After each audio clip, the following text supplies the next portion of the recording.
In this section we cover time clock. You'll need to be logged in as a manager or admin so that you have proper authorities to review this area. The time clock, we're going to jump over to settings and then transaction settings where we have all of our secured settings. Here you would enter in the time of overtime per day. So if your overtime starts at 8.5 hours or 8 hours, you would enter 8 or 8.5 here.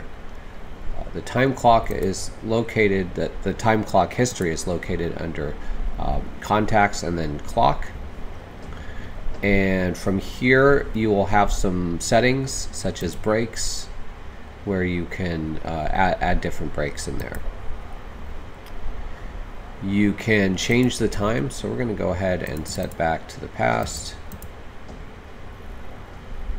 When you set a date range, you will see the days of the period that you can select from the left hand side here. You will also see the employees that you can select from for filters. You can choose to summarize the period.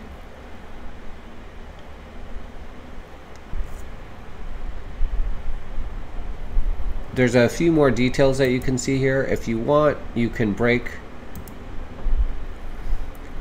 the sales, you can break it down into sales amount for each person per the period. And if you needed to export the list of data, you can export it out as a JSON file. This includes all of the breaks.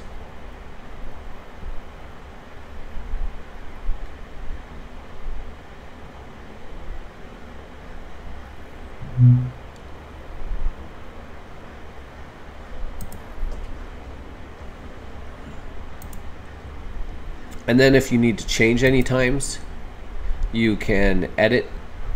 You can edit the date and time and reprint out a time slip. If one of your staff forgot to clock in and out, you can use the normal procedures to clock them in and out. Then you can come back here and adjust their times to match the actual time that they were supposed to be clocked in and out. Thank you for watching.